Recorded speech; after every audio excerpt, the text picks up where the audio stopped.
मणिपुर में 29 तारीख से लगातार गोलियां चल रही हैं। वैसे तो मणिपुर के हालात 3 मई 2023 से ही खराब हैं, जिसके चलते अभी तक कई लोगों की जान भी जा चुकी है। पिछली रिपोर्ट में हमने आपको बताया था कि चूड़ाचांदपुर, जहां कुकी समुदाय के लोग हैं, और इम्फाल, जहां मैतेई हैं, दोनों समुदाय के लोगों के बीच में 29 तारीख को हिंसा हुई और दोनों ही समुदाय के एक एक व्यक्ति की उस हिंसा में जान चली गई। दोनों ही तरफ के हालात लगातार ख़राब हो रहे हैं और 29 तारीख से ये हिंसा लगातार जारी है। कल यानी 31 तारीख को 6 लोगों की इस हिंसा में जान चली गई। 4 लोग चूड़ाचांदपुर के रहने वाले थे और 2 लोग बिष्णुपुर के रहने वाले थे। कल के हालात इतने ख़राब थे कि दोनों तरफ बम भी दागे गए। पुलिस के सूत्र हमें बताते हैं कि 2 मैतेई जिनकी कल जान चली गई, उनमें से एक की जान बम हमले की वजह से ही गई।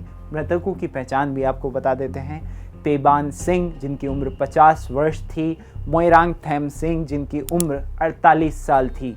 वहीं चूड़ाचांदपुर में जिन 4 लोगों की जान गई उनके नाम हैं LS मंगबोय, रिचर्ड हेमखोलून, पाउकाम किंगपिन और पाउसोनदाम।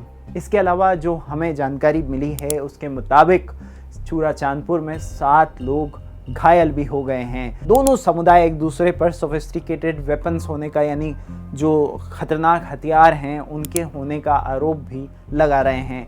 ITLF के स्पोक्सपर्सन गिंजा का कहना है कि मांगबोय और हेमखोलून की जान बम विस्फोट की वजह से हुई और वो कहते हैं कि बम को मैतेई समुदाय के लोगों द्वारा फेंका गया था उनके समुदाय के लोगों के ऊपर। मणिपुर में जिस इलाके में इस वक्त फायरिंग हो रही है वो मोइरांग कहलाता है। मोइरांग बिष्णुपुर डिस्ट्रिक्ट में आता है। वैसे आपको ये भी बता देते हैं कि मोइरांग से चूड़ाचांदपुर काफ़ी दूरी पर है। मोइरांग के बाद काफ़ी छोटे छोटे कस्बे आते हैं। हिंसा में इस बार 31 तारीख को IRB के 2 जवान भी घायल हो गए। इस मामले में हमने नासिर खान से भी बात की। नासिर खान मैतेई पांगल हैं और कोक्ता में रहते हैं। कोक्ता जो है चूड़ाचांदपुर के काफ़ी करीब का इलाका है, लेकिन कोक्ता से मोइरांग की दूरी 8 किलोमीटर है।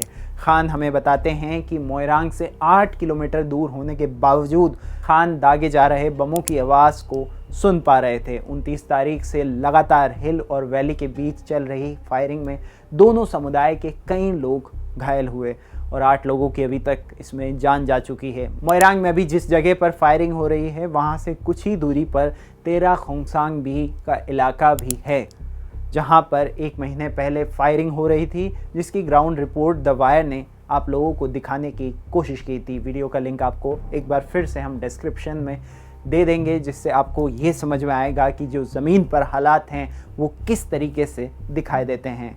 गृह मंत्री अमित शाह जब मणिपुर आए थे तब भी मोइरांग की तरफ फायरिंग हो रही थी। 4 महीने बीत गए हैं लेकिन फायरिंग अभी इलाकों में रुकने का नाम नहीं ले रही है। गृह मंत्री अमित शाह के बनाए सभी प्लान फेल भी होते हुए नजर आ रहे हैं। कौन से प्लान की मैं बात कर रहा हूँ? गृह मंत्री अमित शाह ने कई प्लान बनाए थे। उनमें से एक प्लान था पीस कमेटी का, जिनका ये काम बताया गया था कि वो इलाके में जो दोनों समुदाय के बीच में किस तरीके से पीस डेवलप हो पाए। लेकिन वो कमेटी शुरू होते ही उसके बाद कमेटी के लोगों ने उस कमेटी को छोड़ दिया, यह कहकर कि हमसे इस बारे में पूछा भी नहीं गया और फिर भी हमें उस कमेटी का हिस्सा बना दिया। 29 तारीख को हुआ असेंबली सेशन जो केवल 11 मिनट चल पाया। उस 11 मिनट में 10 कुकी समुदाय के विधायक नहीं आ सके। ये भी एक बड़ा सवाल है। क्यों? क्योंकि 2 समुदाय के बीच में हिंसा जारी है और दूसरे समुदाय को आप उस असेंबली सेशन में आप नहीं बुला सकते हैं, नहीं बुला पा रहे हैं।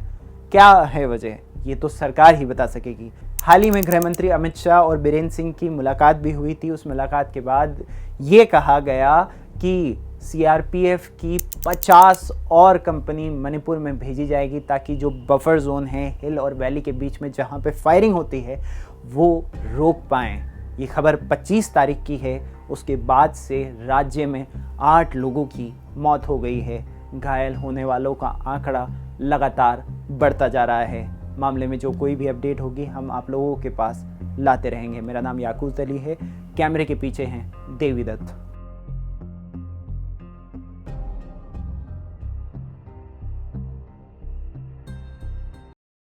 द वायर के और वीडियोस देखने के लिए सब्सक्राइब करें और बेल आइकन पर क्लिक करें। स्वतंत्र पत्रकारिता की आर्थिक मदद करने के लिए डिस्क्रिप्शन में दिए गए लिंक पर जाएं और अपनी राशि चुनें।